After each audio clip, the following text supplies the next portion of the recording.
Ryan Goodman and Tangway podcast is brought to you by FanDuel, the exclusive wagering partner of the CLNS Media Network. Welcome, everybody, to the Bob, Ryan, Jeff Goodman, Tangway Along for the Ride podcast. This episode is brought to you by FanDuel, the exclusive wagering partner of the CLNS Media Network. Sign up to FanDuel.com/Boston right now, and new customers can get a no-sweat first bet up to $1,000. That's $1,000 back in bonus bets if your first bet doesn't win. Okay, so we got a lot of things to cover. Of course, the Celtics game, which both of you guys were there last night, as this team is completely falling apart. Bob Ryan, I will start with you because you never took your foot off the Philadelphia bandwagon. Did not. And I once, in addition to Embiid's obvious greatness, I'm a longtime member of the Maxey fan club. No, I didn't. They are playing now the way they're playing very well. I didn't think they were deep though at all, and they have gotten sporadic contributions from their bench, different guys at different times. Melton in the first game, Niang's had his moments, but it's not about them. It's about that core, that starting five. It's about their starting five, and an underrated player is Tobias Harris, who's quietly at like 16 and 10 last night, and giving them what they need. But no, I didn't. And of course, I'm a Doc suck up. I love Doc, and I've always been a fan of Doc. So, did you talk to Doc last night? Well, I didn't talk to him. In fact, I did something I seldom do, gentlemen. You left early. I was out the door before the final horn sound. You beat the traffic out. Well, I did a very good job of getting home. I projected being home by 11:30. I was home at 5 of 11. So I was anyway. Yeah, I was Garrett, on the Philly bandwagon, but obviously the story was twofold last night. The Celtics put up a pathetic effort until it was too late. I mean, in terms of Tatum, he wasn't there in the first period, and yeah, he wound up with 30, whatever the hell he had, but they were catch-up points. They weren't important points. Yeah, there were points to kind of keep them within distance, but they never put any real game pressure on Philly. That was Philly from honestly start to finish last night. A dominating win in, I think, a game that everybody thought the Celtics were going to win at home. Yeah. The way they had lost game 4, everybody thought that the Celtics were going to come back and probably beat Philly the way that the Sixers beat them in game 5. And to me, let's start. I know we normally start with the Celtics. I want to start with Joel Embiid a little bit here, just because, and I talked to him a little bit about it last night. I've seen Joel not play in AAU ball and then play at Kansas, and then obviously covered him early in his career here in Philly a lot. His maturity is so impressive, guys, because if you remember, like Joel, and he's still a happy-go-lucky, I call him a kid. He's not a kid anymore, obviously, but he's jovial, he's happy. But now when you watch him on the court, he used to talk so much shit. And now he doesn't talk at all. He really doesn't talk at all to the opposing teams, to the refs, to nobody. That dude just plays hard and plays ball. And even in the post game last night, guys, I expected smiling Joel, laughing Joel, and we got all business Joel. And I asked him about it afterwards. I said, you've really kind of matured these last couple of years. And he said, yeah, it coincides with the fact that I had a son. And honestly, I want to be a good role model for him. And, part of it's just growing up, growing up in the league. But this guy has turned into, again, not just the MVP, but somebody. The other thing I thought they would say, Harden and Joel last night after the win, was one of those, nobody gave us a chance, right? And I know they haven't won the series. I get it. But you still hear that often, over and over and over in sports, right? When a team that's an underdog ends up getting a win like last night. There was none of that for Philly. Zero for Embiid and Harden. They've been all two guys that, again, have been criticized in their careers for being injured with Joel, being a little bit too loose with Joel. and Harden just being Harden, being out there and being done and finished. And man, they've been great. And Maxey, your guy, joined them last night. There is no question that Harden has got a negative reputation for his playoff performances, and that he's acutely aware of it. And I think this is a very important retribution thing for him. You mentioned about the growing up part. That's a theme that I've observed, obviously, in all these years, and it's very interesting because so many of these young athletes, they grow up in public, and they're growing up in public. And I go all the way back to Larry. Larry was 23 years old when he came in the league early in his rookie year, a different world than we have it today. Of course, these guys are 18, 19. But even imagine Larry in social media, Bob. Imagine Larry in the social media world. But even Larry had, and those at that age had to grow up in public. He was wary of the media. He didn't trust people. He didn't, he learned. He wound up embracing the whole thing, where he was, but he had to go through the process. So it is a fact. We have to always take that, not always, but often take that into consideration when we're evaluating these guys, that they have to do stuff that we don't have to do. None of us have ever had to do, which is really, in a sense, grow up in public. You'd love this kid, honestly. Both of you guys, if you had a chance to just sit down and talk to Joel, he's such a likable guy because he's so smart. Like, I think that's the part people don't understand with Joel. He is so intelligent, so smart, and man, so talented. That chase down block at the end. Thank you. You know what I thought of that at that moment? I'd say hustle play and a Russell play. That's it right. Was a Russell. That was a play that Bill Russell would have been very proud to claim of his own. He came from way the hell back after. Isn't he the one that lost the ball to start with? Yes. That makes it doubly, and it's not like it was an important part of the game. It wasn't, if he doesn't get up and go chase him, no big deal. Right, they're up 13 anyway at that point. It wasn't like it was right. It's 2-point game. Right. And that is a signature moment, and that tells us who this guy is now and where he is at this point in his career. He's hurt. I'm glad you brought it up, Bob. He's not 100%. Or anything close. Somebody asked him last night in the post game, and he didn't make any excuses or anything, but you could tell he's saying to himself, like, yeah, I got to take care of myself between game 4 and 5 because I don't know how my knee's going to react to this. I don't know if it's going to blow up. He's got some brace underneath that wrap, right? Yes. Yeah. Well, one of the things that I could say, and this is complete hindsight, and I think that this is a problem that Boston had with the Bruins and also has had with the Celtics, is we started anointing people before they won anything. And Bob, to his credit, kept saying, Philly, I'm not done with Philly. I'm not done with Philly. I understand that Embiid and Harden have not won titles. Well, neither have Tatum and Brown. But the Sixers, Bob, have 2 MVPs. 2. Mm-hmm. And again, this is all hindsight. This is me being the frustrated Celtic fan this morning. Tatum was 4th or 5th this year? 4th this year, I believe. 4th. Brown's never going to get it. No. We talk about the depth, right? But then again, look, you get Embiid, if he's Embiid, I would think is going to be a Hall of Famer. Harden's going to be a Hall of Famer. The Celtics right now, we keep talking about potential, Bob Ryan, and they're facing 2 MVPs who are showing up. Well, these guys are deep enough into their career. We don't have to.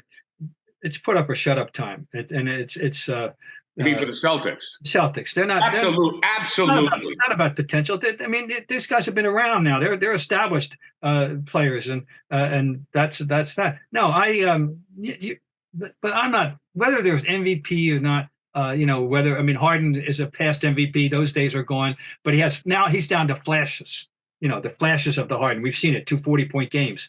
That was an efficient game he played last night. We piled up very quiet 10 assists, or whoever it was. It was at least 10, I remember. And, the 2 stars were the other 2 guys. And he seems to be okay to accommodate himself to his current status in life. He's capable. He's proud of the fact that he's able to take over the games when Embiid wasn't there. he's very proud of that. But he knows that he doesn't have to be the guy any longer. Maxey, by the way, he seemed to go anywhere he wanted to go at any time. Bob, just on Harden for a minute though, but to your point, like the game winner in Game 4.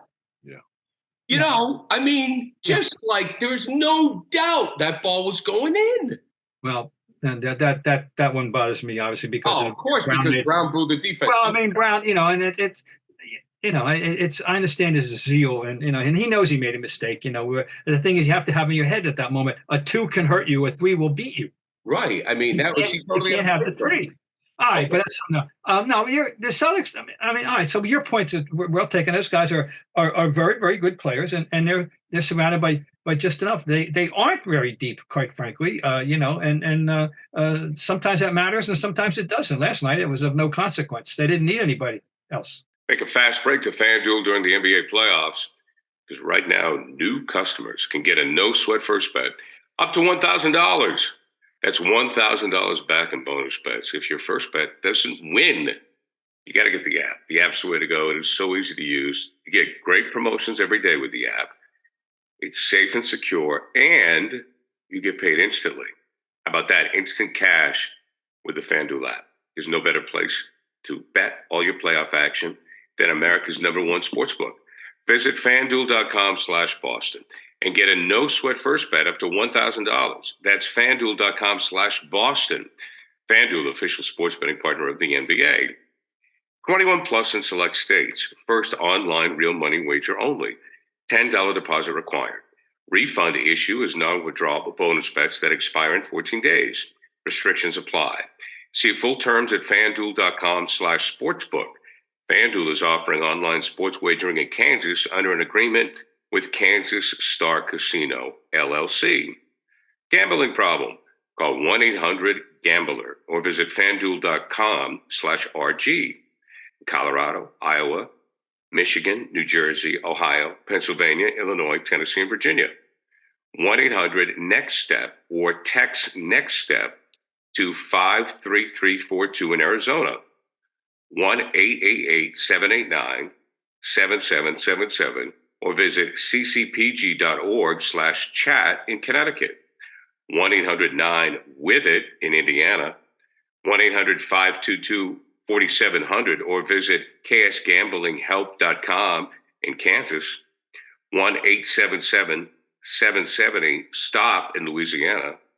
GamblingHelplineMA.org or call 800-327-5050 for 24/7 support in Massachusetts.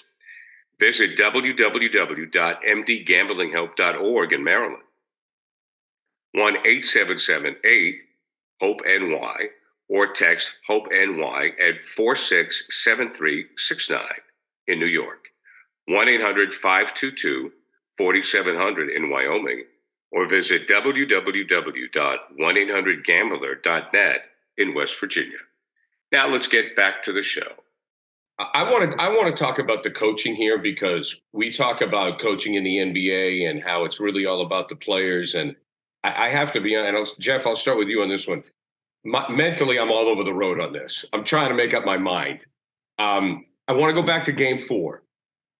And right now, I think Doc is quite frankly out coaching Joe. I mean, everybody does. I mean, that's valid. That's valid. I mean, he just is. Right. So let's go back to Game 4. The Brad Stevens, Joe Mazzulla, you don't call the timeout, and you have Marcus Smart getting the final shot. And the fact that Marcus is, I mean, that's a whole other thing we got to talk about. And I know Bobby's your guy, but so they don't call a timeout. They don't get a chance for 2 for 1. They come down, they get a terrible shot. I mean, it goes in, but it's too late.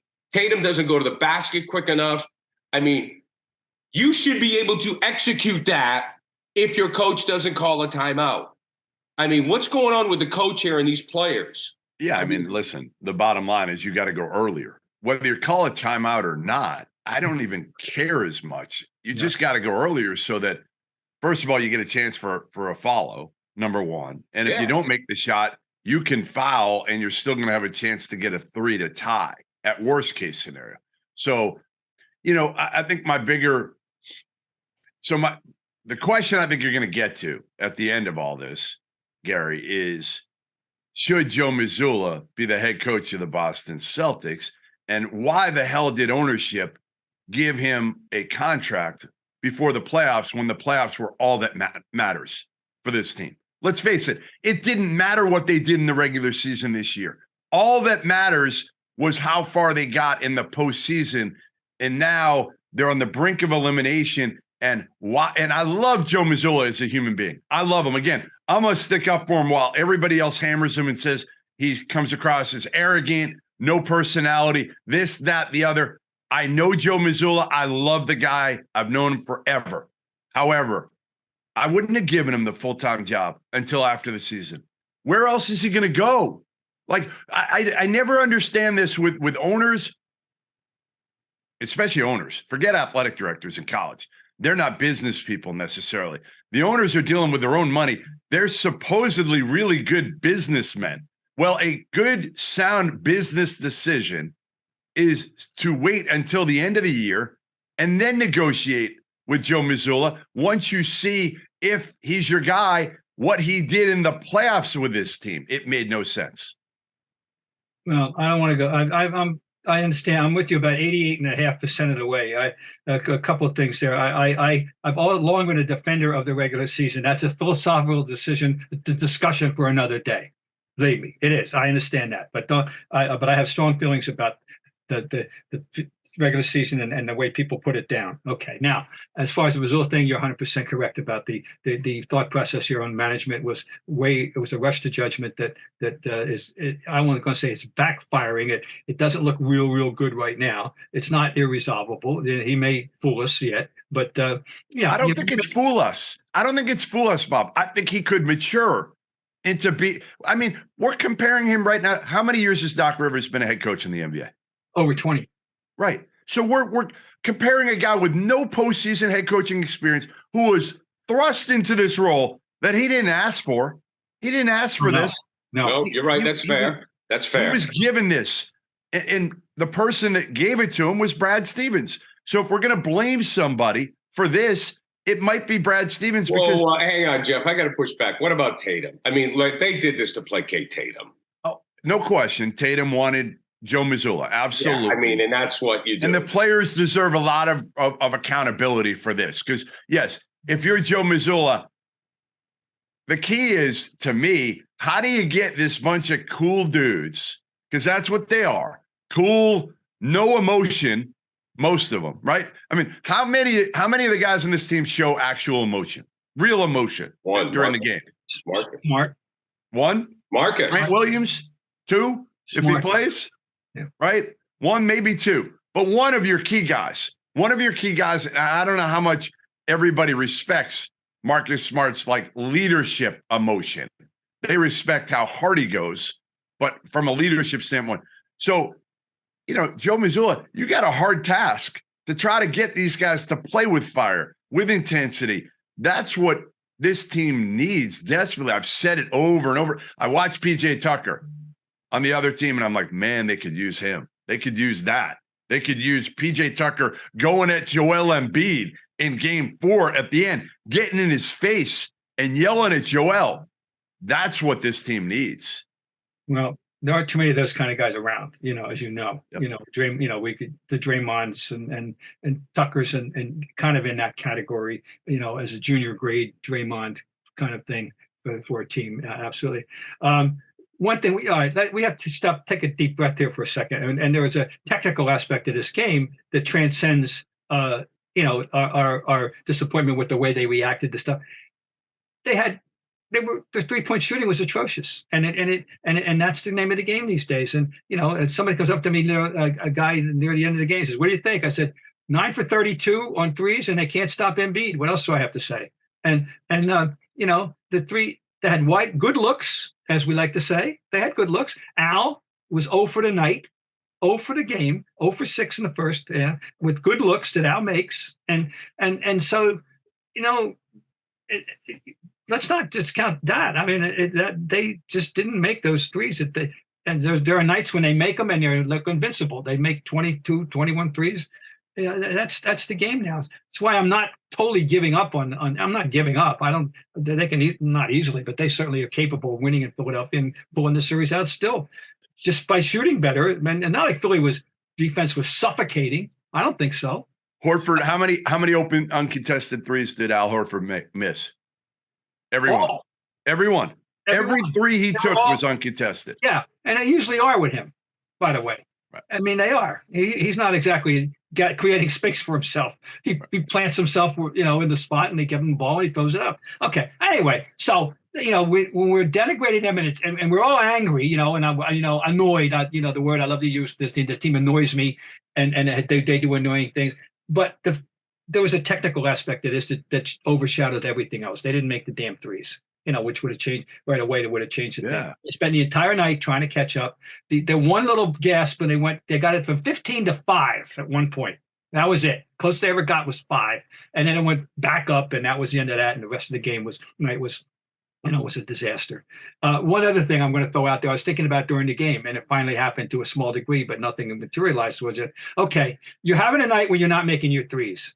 You've got 2 guys on your bench whose raison d'etre in this league is making threes. Yeah. One of them is 6 feet tall, and the other 6 feet 8. Well, the 6 feet tall guy got a whiff, and he played 5 minutes and never took a shot. And then goodbye, sit them down. Pritchard, Hauser never wouldn't. I just was thinking, hey, take a chance. Why is he on the team? All right. So, and now that's a coaching decision. That Hauser played. He played a lot in the first series. A lot. He's had his, so I'm just saying you had that option hey, and nobody would fault you if you did that. Hey, that's why they're here. Give them a shot. Put them out there. No, it's a good, listen, Bob, it's a good point. Do you think, though, you have to be able to compensate for a poor shooting night from 3 if you're going to win a championship? You got to have, and every night, all right, we all know the league is a 3-point league. Okay. Right. But you've got to have try a way to win when they're not dropping. Right. You got to have a plan B, and there was no evidence of any, obviously. Right. Now I looked up at one point though. I looked up at the board and at and they were shooting 50% on 2s at one point in the third quarter, or late in the third, early fourth, and I'm thinking, they're shooting 50% on 2s, and of course they're bricking up the 3s, they didn't have a plan. The reality is if you're not making your 3s and you have to rely on the traditional field goal, then you got to play defense, and defense sometimes is hard. The defense, right? Well, the defense they couldn't try. Embiid is a load. He's a problem for anybody at any time. We're looking at historical greatness. This guy is a historically a player of the 21st century, a 7-foot guy with 200 and God knows what, who's light on his feet and has good hands and a soft touch and casually throws in 3s and can bully you to get to the basket when he wants to do that, and makes his free throws on top of everything else. This guy he's a load. He's tremendous. Jeff Goodman, have you seen Rob Williams lately? No, Bill Russell has not shown up yet. That's what people were calling him a year ago. And I'm like, well, what are we doing here? He gives you a different dimension against some teams, but he's been a complete no-show. That's what we talked about. They need Williams to win a title. And I'm like, I even had to look at the box score last night. Can't rely on him. You just can't rely on him. And even when he's been in the game and healthy, it's like he's not even there. It's over. The Rob Williams experiment is over. I've said this. They paid him. To me, it's funny. I remember I've been wrong on a lot, but I think one of the things I think I said at one point was when they signed Smart and Robert Williams, could you build both of their values up and trade them both at one point? And to be honest, if you had done that, and I don't know what you could have gotten for those guys, but I think at one point, Robert Williams' value was pretty high, wasn't it? Yeah. Bob, how do you feel about your guy Smart in this series? No, what's changed? He is what he is. I mean, he's had his moments, obviously, and I'm not down on Smart in general terms at all, and I'm not down on Robert Williams. I'm going to be the dissenting voice here. I've seen too many times when he's had a tremendous impact on the game, and right now you're right. He wasn't visible. But I don't think that's a permanent status. So I'm not giving up on Robert Williams. I still think that the supposition that he has to have a prominent role if they're going to win the championship. I still say that. Bob, you say that this series is not over. Jeff Goodman, is this series over? No. It's absolutely not over. Listen, again, do you completely trust James Harden? You don't know what you're going to get. Like, James Harden is like a box of chocolates, right? You have no idea what you're going to get. Right. So Joel, I trust, but and also it's this drop coverage they're playing against Joel. I get their shooters or their bench guys are making threes, but man, you're just giving him twos. You're handing him twos because nobody's guarding him at the foul line. It's there for him every single time. The other thing is, when Horford's not making threes, Embiid is just playing free safety there. And nobody from the Celtics wants to go anywhere near Joel when he's around the rim. Tatum won't look at the rim for the most part when Joel's down there. That's who's been intimidated. The whole team, but Tatum in particular, right now has been scared to go at Embiid because, honestly, Joel is so athletic, moves so well for someone his size, that honestly, anybody going to the rim, they're going to get swallowed up, and they have. Yeah, you're right. No, he's a force. Anybody that doubted him, or his MVP credentials. Not that there wasn't other good choices. So that's yet another discussion for another day. But I mean, there's always health with him. No, everybody knew he could play. Always. There was always health, Yep. And unfortunately, the Celtics, they had a chance to steal one Game 4 to wrap up the Celtics here. They had a chance to steal one in Philly, and they didn't. And they let him back up off the mat, and that's kind of what. Hey, Bob, is Embiid the most talented big man you've ever seen play this game? And that I think that yes, the answer is in terms of the ability to face up and casually shoot threes and do it. I mean, it's all around ability as a big man. He can play the low post game. He can hurt you there and once again, that extra added attraction is that this isn't any Shaq deal. This guy makes his threes. I mean, his free throws. Don't foul him, and that's another additional problem. Sometimes with guys you can get away with that, but you can't get away with that with him.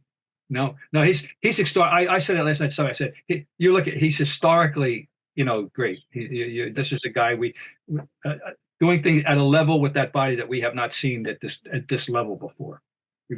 All right, guys, we move on right now as we wrap up the Celts. Should we fear the Heat, Bob Ryan? Yes, I think so. That they get it. Jimmy Butler, everybody's fastening on that, but you can't deny the guy. The guy has this ability to in the playoffs. He's playing at an extraordinarily high level. Now, the thing about them that's interesting that they keep playing this way is that Tyler Hero was a very important piece to that puzzle, and they do not have him. And it's not like anybody's filled the void. Actually, we thought our friend Duncan Robinson, was there is an opportunity, and he may yet come out and hit 6 threes some night in a game for them in a playoff game. But and the thing is, you talk about Hall of Fame people that you're confronting. Eric Spoelstra, has got that aura now. He is a great coach, and so I would respect. Yeah, they're going to beat the Knicks. They're tougher, frankly. They're tougher. They're going to beat the Knicks, and then they're going to be there. We're waiting for whoever emerges from Boston, Philly, and it's not going to be easy. We had a good Gary. I won't go into all the specifics. Bob can say what he wants. We had a good conversation prior to the game last night with ESPN's Brian Windhorst, who I still think is the best, elite analyst, NBA analyst. Just knows so much and doesn't kiss everybody's ass. Says it the way it is. I love Wendy. He's the best. And part of it was talking about Jimmy Butler and how he can wear on guys. Yeah. He made during the regular season. Yeah, he made a great point about the difference between how he conducts himself in the regular season and then when you get to the playoffs, it's a whole different matter. Let him go. They just appreciate him then. They kind of wipe the slate clean of all the Jimmy Butler nonsense and what he's done in the regular season and say, all right, you know what? Let's bring in playoff Jimmy. We're good with everything and let's go. And he does he's had that chip in his shoulder his whole life, coming out of junior college and the way he was raised. Obviously, he's elite when it comes to the postseason. But I think it's as much as about Jimmy as it is that I just don't trust anybody not named Jalen Brunson for the Knicks. Like, I don't. They're just not guys that I think have that shit to them. That, Jalen Brunson, I'll take I tweeted the other day, and this is good homework for you, Bob. I don't know if you saw my tweet. How many point guards you would take today in the NBA over Jalen Brunson? Yeah, Jalen Brunson. I'll sleep on that one. I mean, I'll think about that one. As you know, my stance when they signed him was, I have coveted this guy, but only as a third guard, only as a useful adjunct to my, and when they signed him, I said, well, that's great, but come on, they're paying him like he's a star. Yeah. Well, guess what? I was wrong, totally wrong, and he is a star, and he's proving it. He proves it every night. Okay, how do we feel about the Lakers and the Warriors? Jeff, I'll start with you on this. I mean, I was talking to somebody, an NBA guy last night, and he said, I still don't think the Warriors are dead. I still think they can come back and win this series. And, if it were anybody but LeBron on the other side, I would say you're probably right. But, is LeBron really going to lose 3 straight here? And AD, last I checked, they look healthy right now. And their pieces have been pretty good. D'Angelo Russell, we have not talked enough about D'Angelo Russell on this pod this year. And, the fact that D'Angelo Russell, when he was in LA the first time around, he was so young and immature, right? He loved the nightlife in LA, have fun, which you can't blame him, was the top pick. It didn't go well. Then he goes, Minnesota, doesn't go well there either. Now he comes in and, yeah, there's pressure on him, but there's not pressure on him. The pressure is more to fall in line and be a really good third guy behind LeBron and AD, and he's perfect in that role right now. Perfect. Yeah, he is. And not only that, but they're getting nightly benefits from different people. The game one shooter had 19. And then, of course, Walker was tremendous. Reeves is there. They're getting these timely contributions from the auxiliary pieces of the puzzle. I'm worried about them. I worry about. I mean, this is about Golden State. This is the nightmare. I mean, about the Warriors. About the Lakers. That this is the nightmare scenario for the world. That they would have put it together at the right time. And LeBron. Hey, Bob. Remember what I said earlier in the pod? The regular season doesn't mean quite as much. The Lakers are showcasing that even more than the Celtics. I know. No, they are. Well, it doesn't. Well, that what it means. Once again, I want to have that discussion someday, but we're not going to have it today, because I'm here to defend the regular season. Which I get it. Yeah, I get it. I'm just saying. You can kind of turn it on. Now, some teams can. The opponent, there's stuff going on. This tell what Jordan Poole. I mean, the dude got punched. He got punched by his teammate earlier this year. I'm not saying it still has this major effect, but do you think all is great with him and Draymond after the dude punched him and it leaked out to everybody and anybody? And Jordan Poole, listen, he's still a piece. They overpaid. I mean, they completely overpaid him. When you're playing with Steph, with Draymond, with some of these other guys, it's a little bit easier. And then when you become the guy and there's pressure on you and there's expectations on you, I mean, he's been buried now. Down to the 10-minute stint and 0 for 4. And that's unimaginable. This guy was average 20 points a game. This guy was a 20 points a game guy. And it was a very major piece of their puzzle. So that's what a time of the year for this, I won't say implosion, but this deterioration to be taking place. Now I still aren't giving up on them either, because how can you give up on Thompson and Curry and Wiggins? And you can't. So, but it's a fascinating series in that regard. But there's something they're not copacetic right now. The Warriors. It's something's off there, and that's the bad time of the year to have them. That's for sure. Is there any chance that Denver hangs on and beats the Suns now with the Joker there? Well, I'll start with you. I mean, this is going to be open. This is still a great right. series. He got fined, right? Not Yeah. suspended. Right. Fine. That was a strange incident, by the way, but Yeah. for sure, but from start to finish. Yeah, Denver. I've been kidding about Denver, and nobody outside of Denver takes them seriously, and here they are. I think we better take them seriously. They can play this game, and when their pieces are all functioning, they're as good as anybody. They've earned the right to have that number 1 seed. They're going to beat the Suns, I think, despite Durant and Booker, and they're going to beat them, and they're going to be formidable. There's no Joker is the Joker. He had another routine triple double the other night. They're Hey, Bob, you know who had 25 points in Denver's win last night?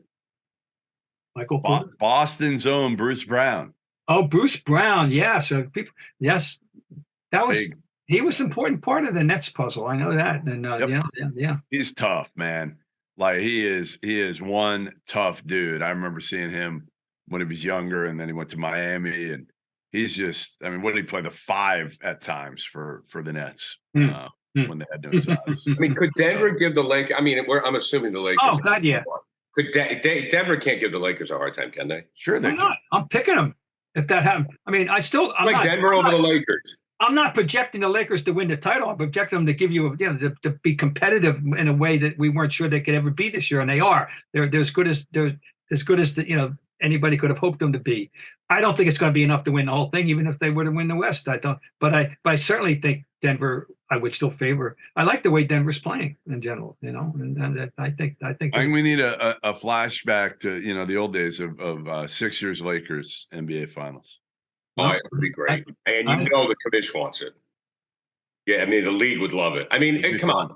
There's lots of. You have Embiid and you have LeBron. I mean, it represents the past and the future. I mean, Durant, God bless him, but I mean, if you have, we all said with a healthy Embiid and LeBron, I mean, it's the best player from years gone by to arguably the best player in today.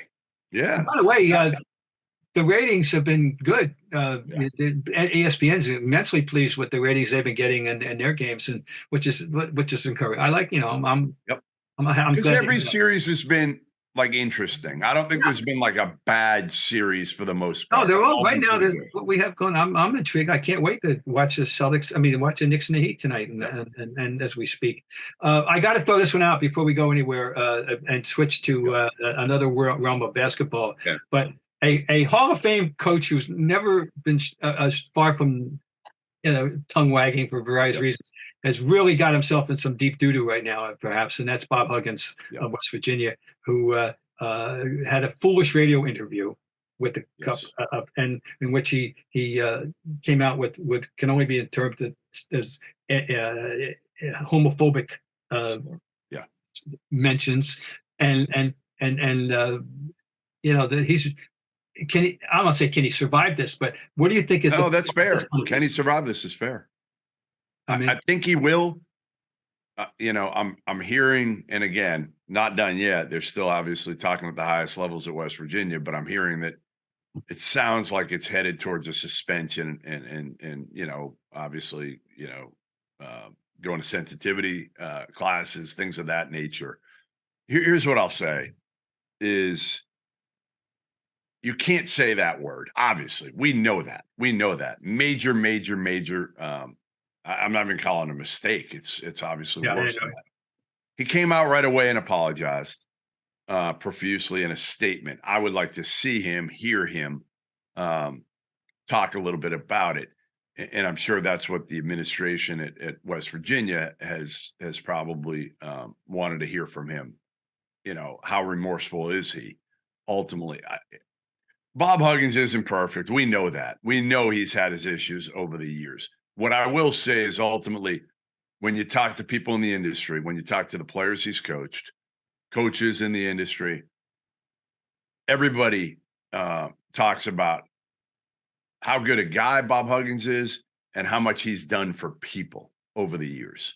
So I always find it hard in these situations to cancel somebody for one mistake, which was a bad mistake. It was awful. You can't say that.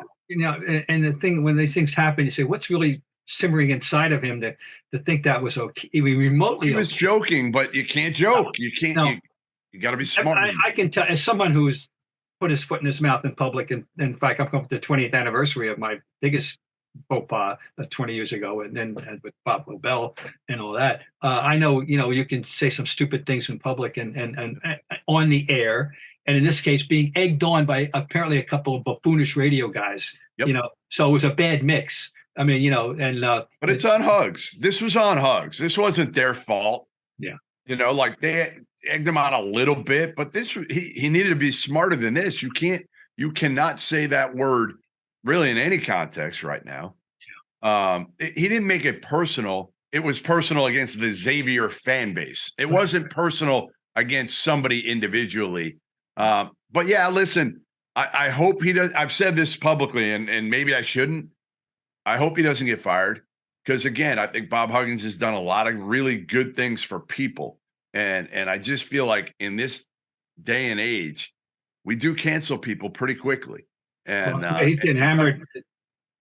Double team hammering in USA Today on Tuesday from Dan Wilkin and Mike Freeman, both going after him big time. And one. Can we I just don't understand. We all make mistakes, and can't we learn from those mistakes? Can't we Bob Huggins isn't too old. You're not too old. I'm not too old to learn from our mistakes, as long as we are deeply apologetic and want to get better as people. I don't know. I have a hard time again with people who've done so much good for others. Mm-hmm. And that's when you talk to people, they will all come back to the same thing, which is we love Hugs because he's all about doing the right things for kids, for coaches in the game, for people. I don't know. One of my little, not personal takeaway, but I learned this quite a while ago. I didn't realize.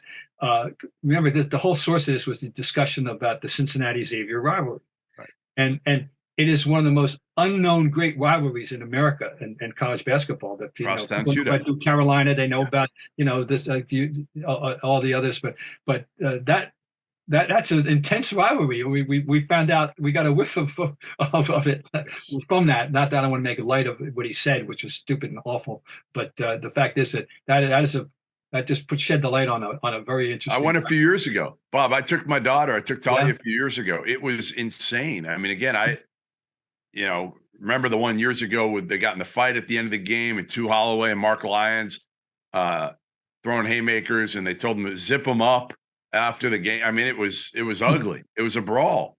And I don't know. I just feel like we're all one word away from being canceled. And wouldn't you like to think what we've done in our careers and how we've handled ourselves should be enough to allow us to make a mistake and be penalized, of course, but be able to learn from that mistake and get better as people. That's all. I'll second that.